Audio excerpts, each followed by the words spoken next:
Hello friends, मैं हूं अजीज शेख। आप देख रहे हैं मूवी स्टॉक चैनल, जिस पर आज मैं बात करने वाला हूं हॉलीवुड मूवीज के काफी सारे अपडेट्स के बारे में। जिस अपडेट में मैं आपको हॉलीवुड की काफी सारी क्विक अपडेट्स देने वाला हूं, क्योंकि वही काफी सारी है। और इसके अलावा वंडर वुमन 3 जैसी फिल्म की भी कुछ डिटेल्स निकल कर आई है, जिसके बारे में आपको पता होना चाहिए। और ऐसे ही मार्वल और डीसी के प्रोजेक्ट्स की भी काफी सारी डिटेल्स है, जिसके हिसाब से वीडियो को अब ज्यादा ना लंबा करते हुए चलिए बात करते हैं उन सभी के सभी अपडेट्स के बारे में। लेकिन अब आगे बढ़ने से पहले एक छोटी सी रिक्वेस्ट भी, आप चैनल को सब्सक्राइब, वीडियो को लाइक और शेयर करने की।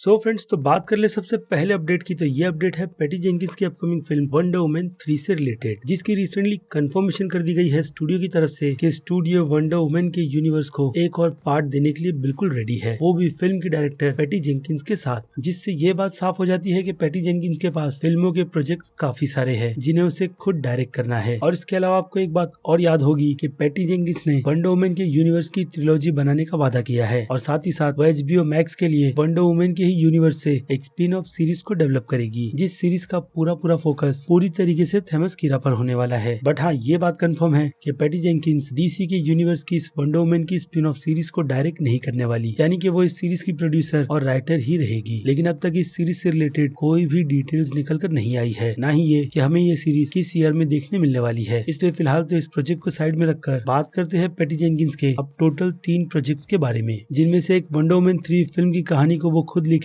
और इस फिल्म को डायरेक्ट भी करेगी। इस बात को काफी ज्यादा ध्यान में रखकर कि वंडर वुमन 1984 फिल्म से फैंस को कौन सी डिसअपॉइंटमेंट हुई है, क्योंकि ज्यादातर तो फैंस की डिमांड इस बार इस फिल्म में ग्रीक मैथोलॉजी को दिखाने की थी, जो हमें इस फिल्म के फर्स्ट पार्ट में देखने मिली थी। लेकिन सेकंड पार्ट में उस चीज को उतना ज्यादा फोकस में नहीं रखा गया। तो आई होप इस बार पैटी जेंकिंस इस फिल्म के थर्ड पार्ट को लेकर कुछ बहुत ही ज्यादा अलग ट्राई करे, लेकिन उसमें ग्रीक मैथोलॉजी भी हो। और अगर देखा जाए तो जब स्टूडियो की तरफ से फिल्म के थर्ड पार्ट की अनाउंसमेंट की गई है, तो ये बात भी पक्की है कि फिल्म का सेकंड पार्ट स्टूडियो के हिसाब से काफी अच्छा खासा चला है, क्योंकि कुछ रिपोर्ट्स यही कहती है। इनफैक्ट वैरायटी वालों की तरफ से ये तक बात कही गई है कि वंडर वुमन 1984 फिल्म इस साल की सबसे ज्यादा देखी जाने वाली फिल्म है, वो भी सिर्फ और सिर्फ इसके फर्स्ट वीक में ही। और इसके अलावा वैरायटी वालों की तरफ से रिपोर्ट में ये भी लिखा है कि इसने डिज्नी प्लस की सबसे ज्यादा देखी जाने वाली सीरीज, जो कि इस साल हैमिल्टन थी, उसके भी रिकॉर्ड तोड़ दिए हैं। इसीलिए मेरे हिसाब से ट्रिलॉजी तो बनती ही है। बट अब सबसे बड़ा जो सवाल निकल कर आता है इस फिल्म को भी लेकर, वो यही है कि अगर स्टूडियो की तरफ से इस फिल्म के थर्ड पार्ट की अनाउंसमेंट की गई है, तो हमें इस फिल्म का थर्ड पार्ट किस ईयर में देखने मिल सकता है। जिस तरीके से पैटी जेंकिंस के पास फिल्मों के प्रोजेक्ट्स हैं, उसे देखकर तो ये बात तय है कि ईयर 2021 में पैटी जेंकिंस अपनी आने वाली अपकमिंग फिल्म के प्रोडक्शन को शुरू करेगी, जो कि उनकी कंफर्मेशन के अकॉर्डिंग फिल्म कैलोपैथरा है, जिस फिल्म में हम एक बार फिर से पैटी जेंकिंस और गैल गैडोट की जोड़ी को देखने वाले हैं। और उसके बाद नेक्स्ट ईयर यानी कि 2023 के लिए पैटी जेंकिंस पूरी तरीके से बुक्ड है डिज्नी स्टूडियो के लिए, जिस स्टूडियो में पैटी जेंकिंस स्टार वार्स के यूनिवर्स की फिल्म स्टार वार्स रोग स्क्वाड्रन डायरेक्ट करने वाली है, जिसके बाद जाकर वो फ्री होगी वंडर वुमन 3 फिल्म को डायरेक्ट करने के लिए, जिसके अकॉर्डिंग मुझे लगता है कि ये फिल्म हमें ईयर 2024 के पहले तो देखने मिलने वाली है नहीं। रीजन मैंने आपको इस वीडियो में काफी अच्छी तरीके से एक्सप्लेन किया है। खैर, तो अब बाकी की वॉइस में अगर आपको चेंजेस नजर आएंगे, तो वो इसलिए क्योंकि बाकी के वीडियोस मैंने काफी टाइम पहले ही रिकॉर्ड कर लिए थे, और इस वॉइस को मैंने अभी अभी रिकॉर्ड किया है। और इसके अलावा सॉरी कि मैंने आपको ये इन्फॉर्म नहीं किया कि मैं वीडियोस अपलोड करने में अपने सभी चैनल्स पर इतने डिले क्यों कर रहा हूँ। इसका सिंपल और सीधा सा रीजन है, मैं अपना नया सेटअप और स्टूडियो बना रहा हूँ, जिसमें एक अच्छा खासा टाइम जा रहा है। लेकिन जैसे ही मैं सिचुएशन से निकलूंगा, तो वीडियोस फिर से रेगुलरली अपलोड होना शुरू हो जाएगी, ठीक पहले की तरह। तो चलिए अब बाकी की मूवीज की अपडेट पर आते हैं। और अब आ जाए बॉलम हाउस की आने वाली अपकमिंग फिल्म द एग्जॉर्सिस्ट के सीक्वल पर। तो रिसेंटली अपडेट इस फिल्म के सीक्वल से रिलेटेड डायरेक्टर से निकल कर आई है, जिसे शायद डायरेक्ट करने के लिए बॉलम हाउस की तरफ से डेविड गॉर्डन ग्रीन से बात की जा रही है। जी हाँ,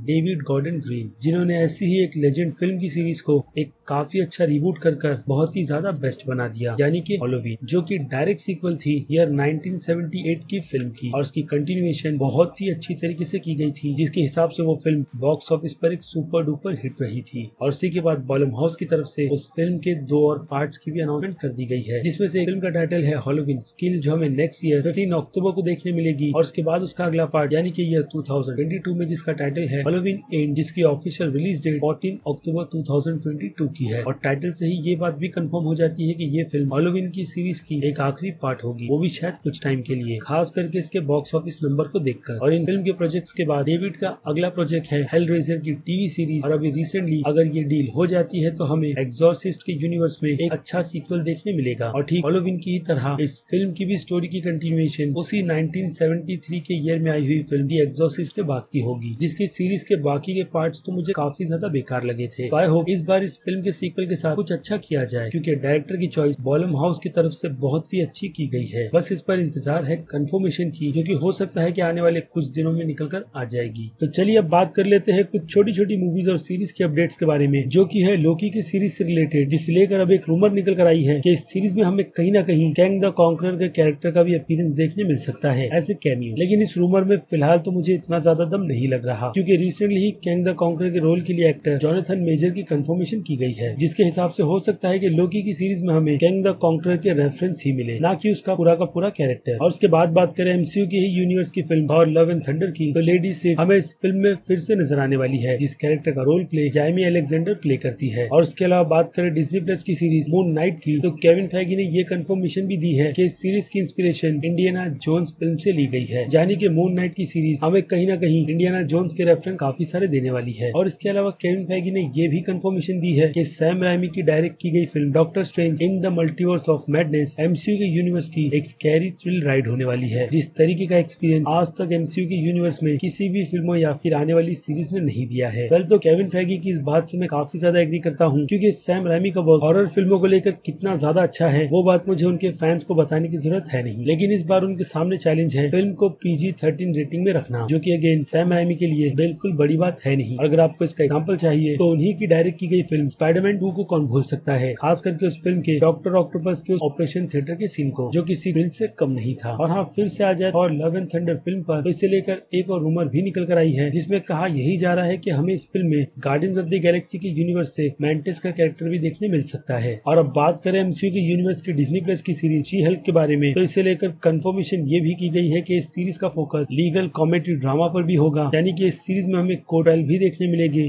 ठीक नेटफ्लिक्स मार्वल की सीरीज डेयरडेविल की तरह। लेकिन यहाँ पर साफ साफ केविन फैगी ने वर्ड लीगल कॉमेडी का यूज किया है, जिससे ये बात भी साफ हो जाती है कि इस सीरीज में लीगल ड्रामा के साथ साथ कॉमेडी का डोज भी होगा, जो कि केविन फैगी के अकॉर्डिंग इस पूरे शो का आधा कंटेंट है। यानी कि बाकी का कंटेंट में हमें शी हल्क यानी कि जेनिफर वॉल्ट्स की बैक स्टोरी दिखाई जाएगी और उसकी लाइफ का स्ट्रगल। और एमसीयू के यूनिवर्स की आखिरी अपडेट की बात करें तो ये अपडेट है हॉकाई की सीरीज से रिलेटेड, जिसमें अब एक और नाम जोड़ा गया है, जो नाम है ब्रैंडी एरिस का। लेकिन उनके कैरेक्टर को लेकर फिलहाल तो ऐसी कोई भी कंफर्मेशन नहीं की गई है कि उन्हें इस सीरीज में किस कैरेक्टर का रोल प्ले करने के लिए दिया गया है। तो चलिए अब इस एमसीयू के यूनिवर्स को छोड़कर बात कर लेते हैं हॉलीवुड की कुछ और अपडेट्स के बारे में, जो की है गेम एडेप्टेशन फिल्म बॉर्डरलैंड की, जिस फिल्म में एक और नाम की कंफर्मेशन की गई है और ये नाम है केविन हार्डा, जो हमें इस फिल्म में रोनाल्ड के कैरेक्टर का रोल प्ले करते हुए नजर आने वाले हैं। और फिल्म की बाकी दूसरी डिटेल्स की बात करें तो इस फिल्म को डायरेक्ट कर रहे हैं एली रॉथ, और केविन हार्ट्स के अलावा हमें इस फिल्म में केट ब्लैंचेट भी नजर आने वाली है, जिनके कैरेक्टर का नाम लिलिथ है। और रही बात फिल्म की रिलीजिंग डेट की, तो फिलहाल तो उसकी ऐसी कोई भी कंफर्मेशन नहीं की गई है, लेकिन मुझे लगता है कि ये फिल्म हमें ईयर 2022 में ही देखने मिलेगी, उसके पहले नहीं। और उसके बाद आ जाते हैं माइकल बे की आने वाली अपकमिंग फिल्म एम्बुलेंस की कास्ट पर, जिस फिल्म की पूरी डिटेल्स को मैंने अपने चैनल पर पूरी तरीके से कवर कर रखा है कि हमें इस फिल्म में क्या देखने मिलने वाला है और किस एक्टर के चांस थे इस फिल्म में होने के। तो अब उसकी कंफर्मेशन हुई है, जिसमें से 2 नाम तो ऑलरेडी रूमर के तौर पर निकल कर आए थे, जिनमें से एक नाम था जेक गिलेहाल का और दूसरा लीजा गोंजालिस का। तो अब उन दोनों ही एक्टर की कंफर्मेशन कर दी गई है कि ये दोनों ही हमें माइकल बे की एम्बुलेंस एक्शन फिल्म में नजर आने वाले हैं। और इसी के साथ साथ एक और नाम याया अब्दुल मतीन का भी जुड़ा है, जो शायद हो सकता है कि इस फिल्म में जेक गिलेहाल के भाई का रोल प्ले करे, या फिर हो सकता है कि याया अब्दुल मतीन का कैरेक्टर कोई दूसरा ही हो। और अब भी जेक गिलेहाल के भाई के रोल की जगह खाली है, जिसमें रूमर के तौर पर नाम निकल कर आया था डेलन ओब्रेन का, जिनकी फिलहाल तो अब तक ऐसी कोई भी कंफर्मेशन नहीं की गई है। आई होप वो भी इस फिल्म के प्रोजेक्ट के साथ में जुड़ जाए जल्द से जल्द। और अब बात करें film dungeons of the dragon की, तो इस फिल्म की एक लाइव एडेप्टेशन फिल्म बनाई जा रही है, वो भी अच्छे बजट में। और अब इसके लीड रोल के लिए एक्टर की भी कंफर्मेशन कर दी गई है, जिनका नाम है क्रिस पेन, जो हमें इस फिल्म में लीड कैरेक्टर रोल प्ले करते हुए नजर आने वाले हैं। इसके अलावा फिल्म के डायरेक्टर्स की बात करें तो इस फिल्म को डायरेक्ट स्पाइडरमैन होमकमिंग फिल्म के राइटर जॉन फ्रांसिस और जोनाथन गोल्डस्टीन कर रहे हैं। और इस फिल्म के भी रिलीज होने की चांसेस मुझे ईयर 2022 के ही लग रहे हैं। और इसके अलावा बात कर ले फिल्म ब्लैक एडम के बारे में, तो इस फिल्म में साइक्लोन के कैरेक्टर के लिए क्विंटेसा स्वेडवेल नाम की एक्ट्रेस को कंफर्म कर दिया गया है। और अब बात करें नेटफ्लिक्स की, तो नेटफ्लिक्स की तरफ से मैन वर्सेस वी नाम की सीरीज की अनाउंसमेंट की गई है, जिसमें हम हमारे मिस्टर बीन यानी के रॉवन एटकिंसन को देखने वाले हैं और कहा यह भी जा रहा है कि ये सीरीज कहीं ना कहीं कनेक्टेड है साल 2007 की एनिमेटेड फिल्म बी से। और अब बात करें इस सीरीज की कहानी की थोड़ी सी डिटेल्स की, तो इस सीरीज का पूरा फोकस एक ऐसे शख्स पर होगा जो अपने लग्जरियस मेंशन में एक काफी सुकून सी जिंदगी जीना चाहता है, लेकिन बीस के चलते उसकी लाइफ में काफी सारी टेंशन है, जिसके बाद वो सीधे उन सभी की सभी बीस से वॉर डिक्लेयर कर देता है। तो सुनने में स्टोरी काफी ज्यादा फनी और इंजॉयबल लग रही है। आई होप नेटफ्लिक्स की तरफ से आगे इस सीरीज से रिलेटेड और भी काफी सारी डिटेल्स रिवील की जाए, खास करके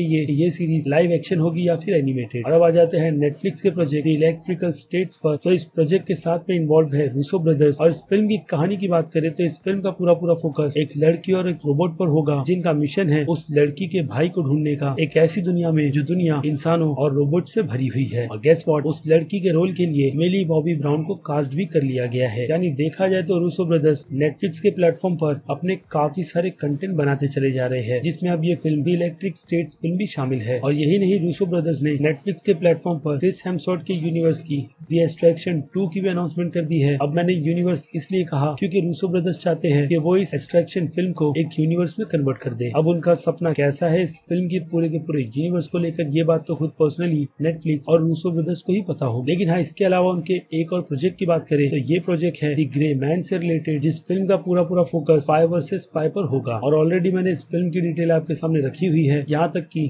इस फिल्म के 2 लीड कास्ट से भी रिलेटेड। हमें इस फिल्म में क्रिस हेम्सवर्थ और रियान गोस्लिंग जैसे एक्टर नजर आने वाले हैं, लेकिन ये कंफर्म नहीं किया गया है कि इनमें से कौन सा कैरेक्टर नेगेटिव शेड में होगा और कौन सा नहीं, क्योंकि अभी मैंने आपको बताया कि फिल्म का पूरा फोकस स्पाई वर्सेस स्पाई के कॉन्सेप्ट पर है। यानी कि अगर एक स्पाई अच्छी साइड है तो दूसरा डेफिनेटली उस स्पाई के अगेंस्ट ही खड़ा होगा जो उसे हर कीमत में रोकना चाहेगा। और यही नहीं, अब इन 2 एक्टर्स के अलावा बाकी और नामों की भी कंफर्मेशन की गई है, जैसे कि इस सीरीज की लीडिंग लेडी जो हमें इस फिल्म में नजर आने वाली है, उनका नाम है एना डी आमरेस, और एक और नाम जेसिका हेनविंग्स का भी जुड़ा है। और इनके अलावा हमें इस फिल्म में वैग्नर मोरा जैसे भी टैलेंटेड एक्टर देखने मिलने वाले हैं, और जूलिया बटर्स जैसी क्यूट छोटी सी बच्ची भी, जिसकी अच्छी और छोटी सी परफॉर्मेंस मैंने क्विंटिन टीनो की film once upon a time in Hollywood में देखी। तो ये सारे के सारे नाम तो बाकी दूसरी कंट्रीज के लिए काफी ज्यादा अच्छे हैं, लेकिन हमारे इंडिया में अगर ये फिल्म इन सभी नामों से अट्रैक्ट नहीं होगी तो डेफिनेटली जो अगली कास्ट है उससे तो होगी ही, क्योंकि ये नाम तमिल स्टार धनुष का है। जी हाँ, धनुष भी हमें इस फिल्म में नजर आने वाले हैं, लेकिन उनके कैरेक्टर से रिलेटेड फिलहाल तो कोई भी डिटेल्स रिवील नहीं की गई है कि वो इस फिल्म में किस कैरेक्टर का रोल प्ले कर रहे हैं। लेकिन अच्छी बात है कि धनुष जैसे टैलेंटेड एक्टर को एक अच्छे बजट की फिल्म में कास्ट किया गया है, वो भी काफी नामी एक्टर्स के साथ, और हाँ, डायरेक्टर्स भी। और अब आखिरी अपडेट की बात करें तो ये अपडेट है रेडी और नॉट और upcoming slasher film scream film की टीम से रिलेटेड, जो इन दोनों ही फिल्मों में इन्वॉल्व थे। तो एनजीएम की तरफ से उन्हें एक हॉरर प्रोजेक्ट दिया गया है जिसका नाम रखा गया है रीयूनियन। और इसकी कहानी की थोड़ी सी डिटेल्स की बात करें तो इस फिल्म का फोकस होगा एक ऐसे हाई स्कूल रीयूनियन पर जिसमें पुराने दोस्त मिलेंगे, बट वहाँ पर उनके साथ जो मौत का खेल शुरू होगा उस सिचुएशन से उन्हें बचकर निकलना है, क्योंकि उस सिचुएशन में उनका सामना एक अनवेलकम शेप शिफ्टिंग क्रिएचर से भी होने वाला है, जो शायद इस रीयूनियन में उन्हीं के फ्रेंड का कोई रूप लेकर आ जाए। जिसके बाद ये पार्टी शुरू होगी शायद उसी रेडी और नॉट फिल्म के अंदाज में, यानी कि हॉरर के साथ साथ हमें इस फिल्म में कॉमेडी का तड़का भी देखने मिले। वेल, तो ये थी हॉलीवुड की सारी अपडेट्स, जिन्हें लेकर आपकी क्या राय है उस बारे में मुझे कमेंट करके जरूर बताइएगा कि आप इनमें से कौन सी फिल्म के लिए सबसे ज्यादा एक्साइटेड हो, इसके लिए नहीं। और हाँ, उसी के साथ साथ अगर आपको मेरी ये मेहनत जरा सी भी पसंद आई है तो मेरे इस वीडियो को तो लाइक ना बिल्कुल भी मत भूलिएगा, ताकि मुझे मोटिवेशन मिलती रहे इस टाइप के कंटेंट को अपने चैनल पर कंटिन्यू रखने की। और चलिए खत्म करते हैं वीडियो को यहीं पर। मैं हूँ अजीज शेख, आप देख रहे थे मूवी स्टॉक चैनल, जिसे अगर आपने अभी तक सब्सक्राइब नहीं किया है तो सब्सक्राइब कर लीजिए और बगल में बने हुए इस बेल आइकन के साथ साथ नोटिफिकेशन को ऑल पर क्लिक कर दीजिएगा। इससे होगा ये कि मैं अपने चैनल पर जब भी कोई नई वीडियो अपलोड करूंगा आपको उसकी नोटिफिकेशन सबसे पहले मिले। इसलिए चैनल को सब्सक्राइब, वीडियो को लाइक और शेयर करना तो बिल्कुल भी मत भूलिएगा। और मैं मिलता हूँ जल्दी आपसे दूसरी किसी वीडियो में किसी और फिल्म या फिर किसी और सीरीज के टॉपिक पर बात करते हुए। तब तक के लिए तो आप मेरे चैनल के बाकी दूसरे वीडियोस को एंजॉय कीजिए और टिल देन बाय।